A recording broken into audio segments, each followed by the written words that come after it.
Hello, welcome to just did a Martin Board Game Exposure and our Board Game Expose page where we do live interviews with content creators. Today we're going to be talking to Rob from Syther Gaming, who's behind OverBattle, the 4X, massive 4X game currently on Kickstarter. I am just going to send him the link for this so that he can get up on in here. How do we do this? Let's go here, copy link.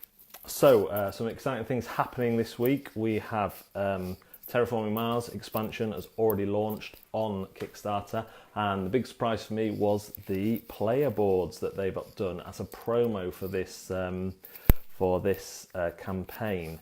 So we have the dual layer player boards for Terraforming Mars now as an official product, but only as a promo for the Kickstarter campaign. So that's super interesting that they've done that, because there was a lot of third-party alternatives, overlays, just the game tray boards that Board Game Geek do, that sort of thing. So it's interesting to see that they've done that. Speaking of Mars, later in the week we have On Mars coming. That's coming on Thursday. Very excited about that one. I've looked into this one a little bit, and it seems quite different from the Terraforming Mars, the aforementioned, shall we say. So that's really interesting. There's more of a kind of thing where your colony has already been set up on Mars and it's still dependent on Earth, and you're trying to kind of from Earth, as it were. So that's super interesting as well. As well as that, I've also been sent a prototype of a game coming to Kickstarter called Twisty Little but better not put it in front of my mouth. Twisty Little Passages. The reason this is so shiny is because you actually write on this book with dry white pens. So this is kind of a unique puzzle maze. So I'll show you the page there. Unique maze thing that you're going to be writing on and then rubbing off, and then you should be able to do it again. I've not read all the rules yet, but that looks really neat, and that is coming to Kickstarter. I'm going to need to get my dates right. I think it's coming in May. Anyway, here we are. Can you hear me, Rob? I can. How are you, Nick? Brilliant. I'm good, thank you. And how are you? Good, thank you. Thank you. How's the sound? Sound okay? It's good for me, yeah, coming through nice and clearly for me, so we're all good. So last time I talked to you, you were at the start of the Kickstarter campaign. Now you're coming towards the end of the Kickstarter campaign. Do you want to just sum up how the experience has been? You know, it's a roller coaster. We aren't funded, but it's been exciting at the same time. People talk about the trolls. You get trolls. Yeah. I get more trolls here on the Facebook side than I get on the Kickstarter side. Okay. On the Kickstarter side, they have to pay. They have to pledge something before they can give you a terrible comment. But here, they just go full gun sometimes. So that's if you get that personally, that was a challenge early in the campaign that I had to deal with, those emotions on. These people don't know me. They don't know the game. They've never seen the game. The kind of vile and disgust that I was sent was pretty sad. But anyway, as far as the campaign goes, we're not over. It's still got 4 days. You know, God willing, there's time out there. But it's a challenge. OverBattle's not going anywhere. OverBattle as a system's not going anywhere. As games, they aren't going anywhere. And so if we don't fund, we'll absolutely be back. You know, our investment level in this and how it's done. I had a marketing company that left me a little bit holding the bag, and so we got out of the gate slow. And they tell you that if you don't come out of the gate fast, then it's a challenge, and it has been a challenge. So you know, that kind of stuff. But I'm excited. The game's great. Yes. Everyone that sees it, I think you posted a couple of days back, everyone that ever plays this just goes bonkers for it. So yeah. I'm excited still. Well, I listened to that podcast. I can't remember which one it was, but they were just raving about it. And then every time I see someone, obviously you're raving about it, but every time I see someone kind of independent, the feedback has been really good. Obviously, Kickstarter has been a bit weird this last month or so. It seems to be picking up the last week, and with what's coming out this week, it does seem to be picking up more to where we were expecting it. But it does feel more of a fluid beast than it has been in the past. And there was definitely signs of that before Christmas as well, in the way some projects went and some, just things. I think it's becoming more and more like the weather. It's more and more difficult. You can have an idea what might happen, but to predict the exact nature of it is becoming more and more difficult. Congratulations anyway on getting through a hard thing. The internet has all forms of the internet have opened us up to the joys of anonymity when we're posting stuff. So that is an unfortunate side effect. But yeah, last time I talked to you about the bigness of the project. So I just wanted to focus in on some of the what we might call smaller details, even though they're fairly crucial. And one of the things I've heard time and time again about is the kind of combat within the game and how there's a three-dimensional nature to that.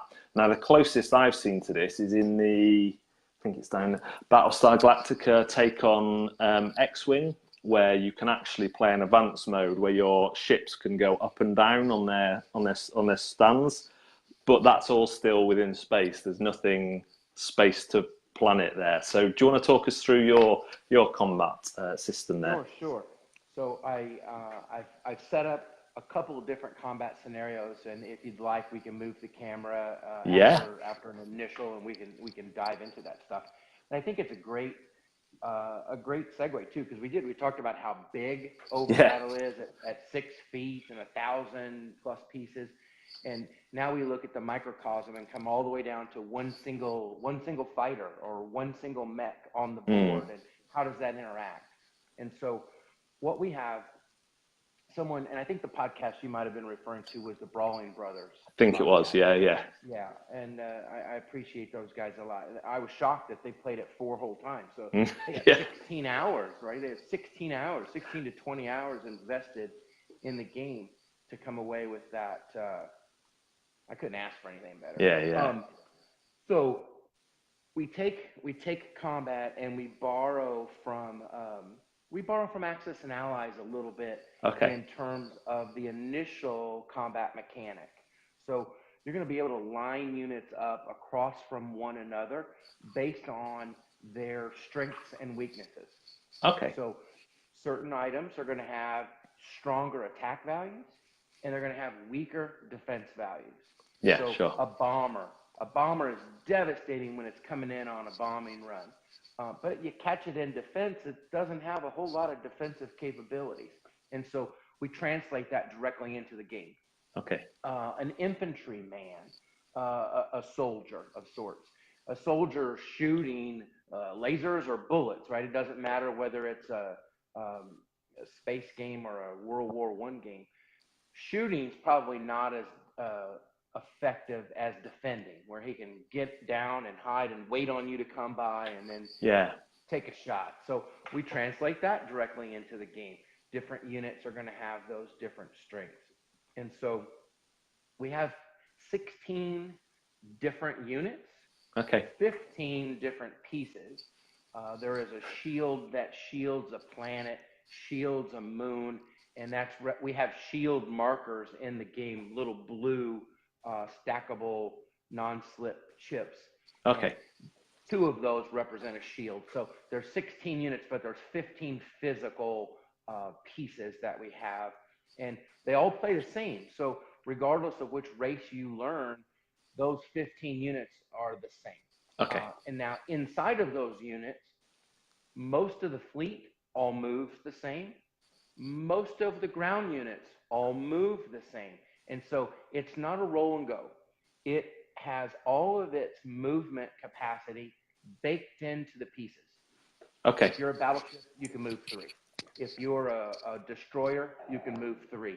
If you are a scout, you can move 3. If you're on the ground and you're armor, you're like a tank, you move 2. If you're a mech and you're on the ground, you move 2. And so quickly you recognize those idiosyncrasies. Most of my fleet, most of my spaceships are going to be able to move 3 spaces, and most of my ground units are going to be able to move 2 spaces. Most, not all, but most. And so now all of a sudden, these difficulties start to flow away. I do have, and I pulled out for this specific, I don't know if they'll be able to show these or not. Oh, yeah, I can. My puppy's down here talking. Be quiet. Each unit, so this is a carrier, and it has its attack and defense moves. It has its movement on the card. This is a bomber. It has its attack and movements on the card. It has its parameters. This would be, I'm not looking, this is a fighter. I'm looking at the camera, it's probably backwards. So it's a fighter, again, attack movements in its parameters. A scout. Scouts are cloaked. Scouts have some cloaking ability since they're in space. We're dealing with a space game.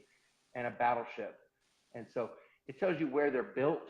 It tells you what they do. It tells you how to use them. And so you've got these 16 little reference cards right in front of you. It's not a card game, but you have these reference cards. Aha, I want this battleship to do this. Yeah. Aha, I want this bomber to do that. And so from these cards, what I've done, and I'll go ahead and move the camera now if that's good. Yeah, go for it. Okay, all right. I'm going to unplug from the power. And let's see. I'm going to tip it down just a tick. Hang with me. Yeah, we've got it. All right. Can we see?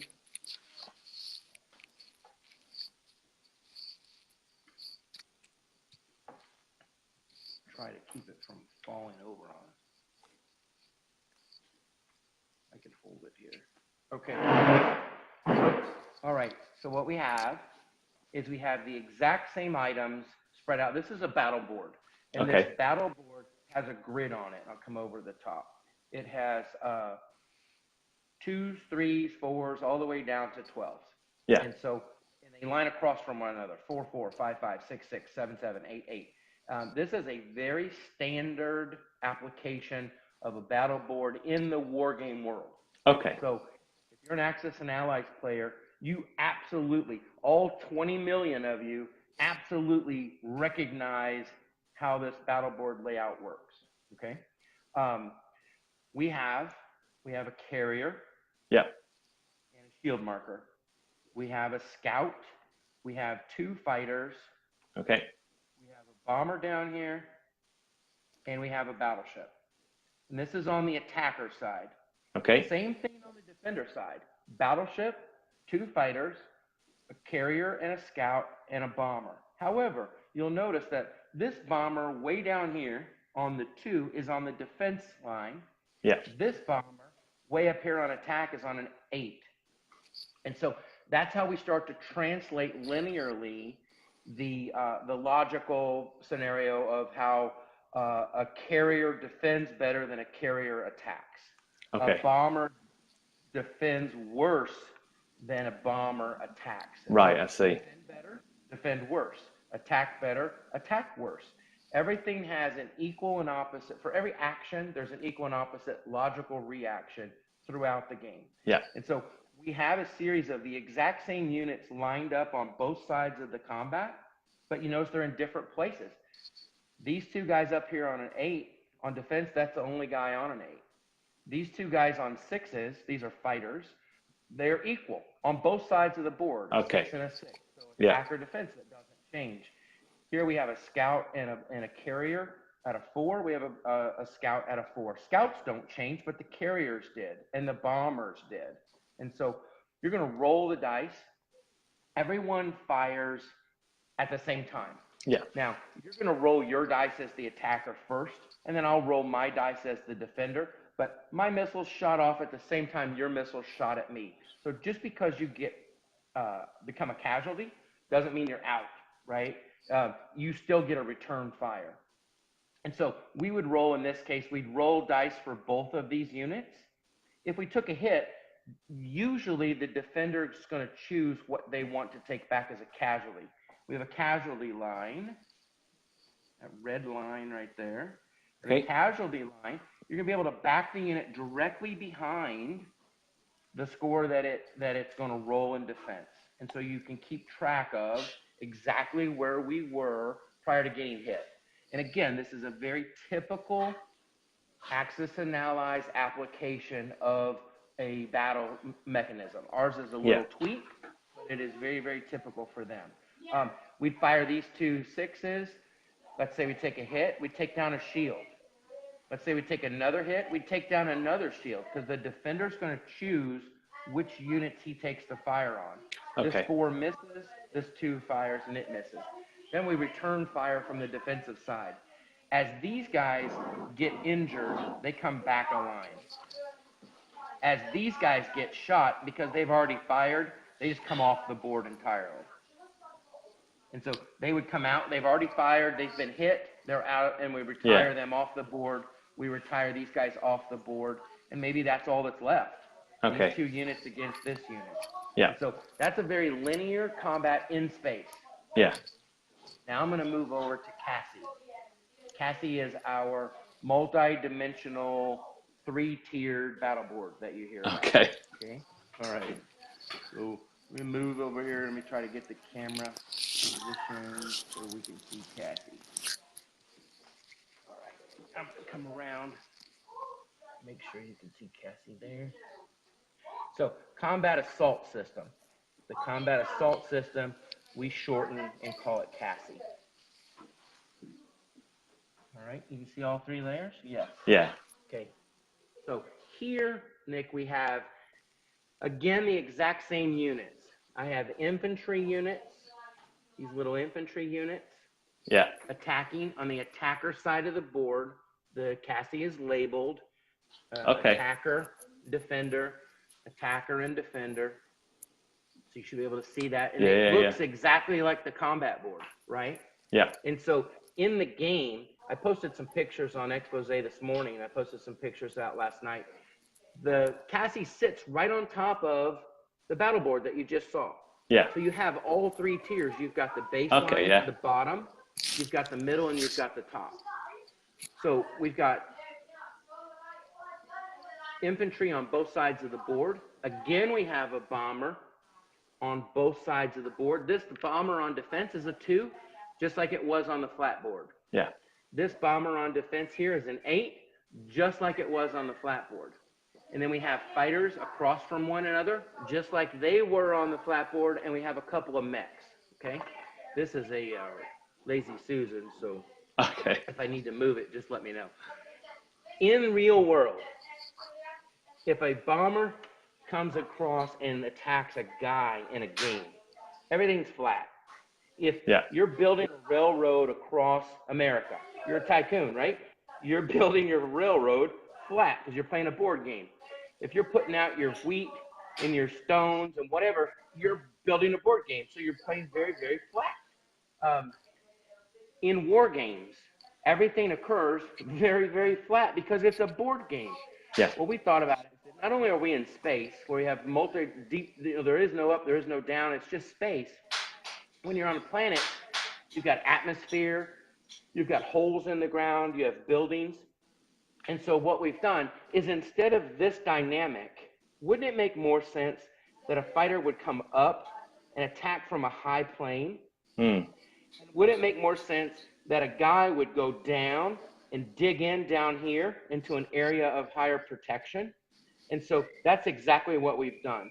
This midline, where everyone plays their board games, becomes the standard. And now some items can come up and take an enhanced attack position. Some items can come down and take a better defensive position. And so in this layout here, this bomber is going to come up high, and he's going to get a +1 on his attack. These fighters are going to come up high. They're going to get a +1 on their attack. These men on the defensive side, they're going to dig down. They're going to come down here into this hole. They're going to come all the way down into the bottom. they're going to get a +1 on their defense. Now what happens, these guys can't reach these guys. And the guys way up high can't come down and reach the guys way down below. If you're coming in on a fighter run and you're trying to do a dive bomb, you can't get to the guy hiding in the building. You can't get to the guy hiding in a foxhole. He's down in a safe position. And so we've provided this multi-dimensional combat every round of combat. So as you roll the dice, you may take a hit here. You may take a hit here. But you leave these guys in their safe positions for a +1. Now, as the combat goes and we end up losing items, I'm going to take a few items off of here. As we lose items to the battle, and we're left with one great big fighter up high, and we're left with 2 men down low. If this guy really, really wants those guys, he's going to have to give up his advantage to come down and get them. Okay. But now he's vulnerable. Now he can be returned fire. Yeah. If he wants to stay up high, these guys, they may decide, all right, it's 2 to 1, even though we don't have as good a dice. I've got 2 of them versus his 1. I'm going to take a risk, and I'm going to come up out of the hole, give up my defensive position, and now I can go after him. Yeah. And so every round of combat becomes this tactical dance. Oops, I'm going to move you back over to Brill. table now. Every round of combat becomes that tactical dance of how am I going to best use my units to my advantage? What are they? Where are they? And what strengths and weaknesses do they have? Now I can apply those strengths and weaknesses logically. A fighter's going to come up high and going to come down on a guy. A guy's not going to sit there. He's going to get down in a hole and protect himself. We simulate that multi-dimensional real-world activity right there every round of the combat. So you're going to roll the dice until such time that it's last man standing or someone retreats. Okay. Or the assaulter decides, I'm outgunned now, I'm going to back up. Yeah. I came in with 6 units, now I only have 2. I didn't roll well at the beginning, it was foggy, it was whatever, and so I'm going to back out of there, right? We call that the fog of war, because, you know, fog, it's raining, oh my gosh, all of a sudden I'm not as effective as I might have been. So this multi-dimensional situation. And then there's cards for those guys too. There's cards for the mech. Great. With all of his specs. There's cards for the infantry and all of their specs. Again, bomber and fighter, just like we had on the ground. But a linear space battle, a multi-dimensional ground battle, and I'll take one more level. In space, there is no up and down. Yeah. Right? There's no up and down in space. You're not upside down. You just have a different orientation, right? And so we take the same combat assault system, we have CASy, and we apply it like this. If you have a whole fleet coming in of units, battleships and destroyers, and you've got a transport full of men, full of units, you can drop that transport back in space. Yeah. There is forward and back. Yeah, As we drop that transport back in space, he gets an extra defensive +1, so he goes down a level on the combat system. Okay. +1 in defense. Now, as I'm coming in and some of my guys are falling back to protect themselves, on the assault side, I can either chase them, I can play cat and mouse, and I can try to chase them and stay on that midline so I can still fire at those guys escaping, or I can go guns out, come up high, take that high advantage and go guns out exactly on the forward ships. And so, again, it's like I have fewer targets to worry about. I get a +1, or I'm going to fall back in space to protect my units. And so we simulate forward and backwards in space. We simulate up and down when you're dealing on the planets, the moons, and the asteroids. Yeah, yeah. It's interesting because, like I say, with Battlestar Galactica tried to do it, and it's something that obviously people are aware of. I played the new Batman game, and that has the maps are flat, but different bits have different levels. And unfortunately, I took my venomed up Bane in front of Red Hood, who had a minigun, which was so heavy it negated his free movement, but the bonus for the height was just rolling another dice. So they were trying to put it in there. And I haven't played the more complicated maps where there's jumps, but there is always that disconnect between you've got to translate the map, whereas you've kind of tried to put in this aid with the CASy system, which is three-dimensional, to give that visual aid. And also Battlestar Galactica with the sticks, but you have to add those in, so it's a bit more fiddly. So it'd be really interesting to see where they go with that, and whether something like CASy is adopted more and more to kind of, because that visualization is so powerful. I know like some of the Warhammer games have the scenery, you can move the figures up to represent it, but otherwise you are stuck in that kind of reading the iconography of the map design, which is something which actually is the worst thing about Batman, is it's so language independent, but you have to print off the player aids, so it's like, oh, come on, could have thrown some in there. With but yeah, units that have so many similarities, it doesn't take too long for it to start to click. And I posted a bunch of pictures of gameplay last night, like 30 plus different photos of different people playing at different conventions.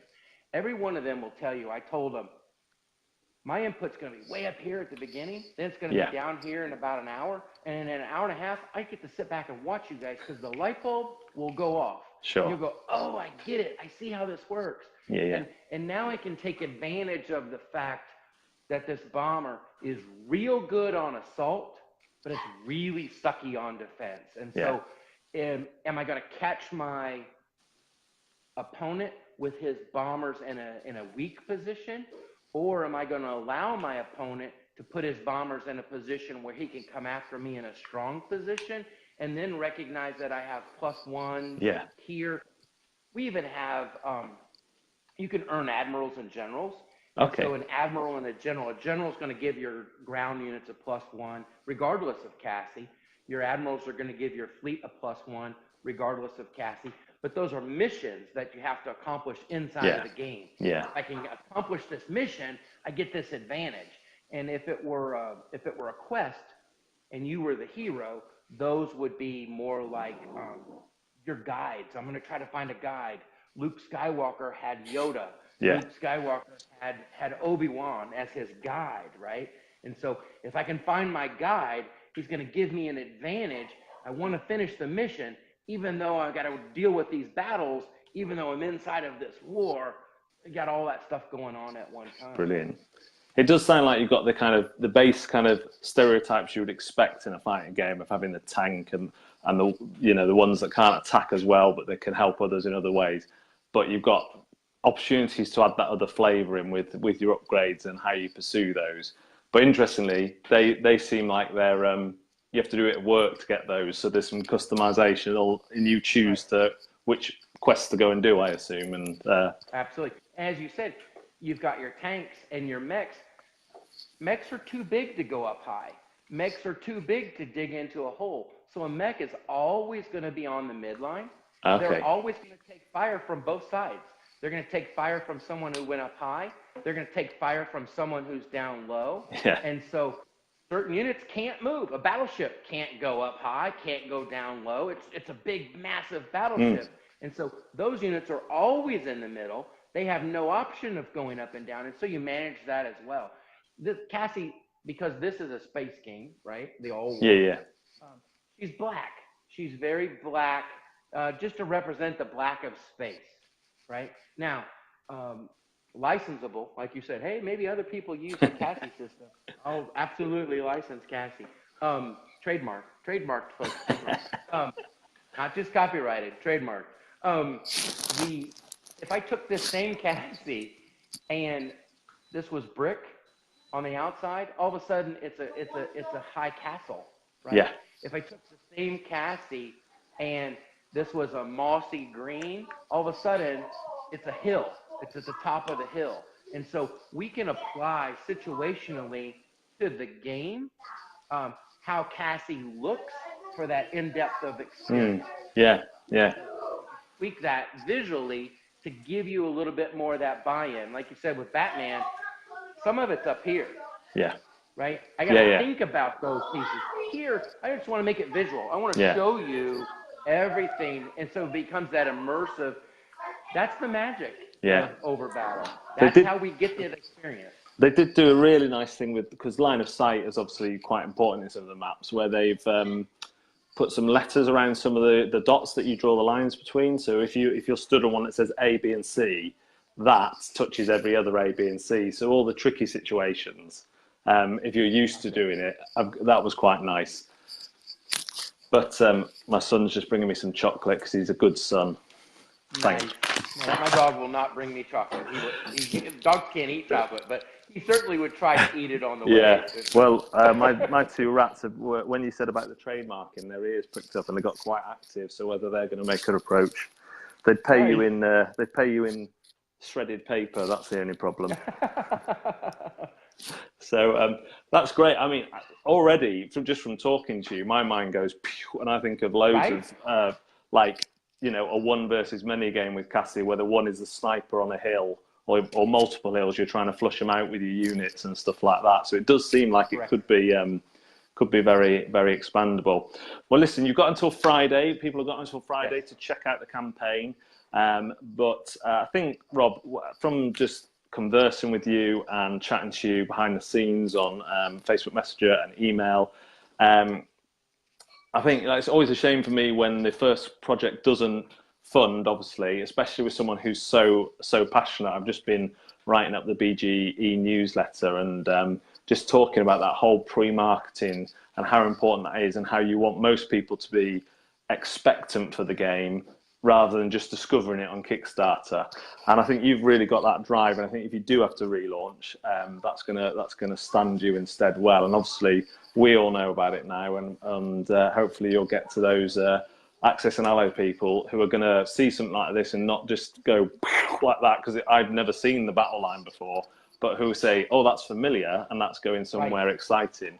So we wish you the best of luck. Thank you, sir. And stay tuned on Board Game Exposure. We still have the OverBattle giveaway going on, and Rob has been sending out T-shirts to winners as well, which we didn't ask him to do. He just loves to get the name out there, and we'll keep that running till the closure of the campaign. So that will keep going on. So and keep checking Board Game Exposure for all the latest updates on OverBattle and all the other games that are coming to Kickstarter. Thanks very much again, Rob. It's been an absolute pleasure. Thank you, Nick. Thank you so much. Take care now. Bye, everybody.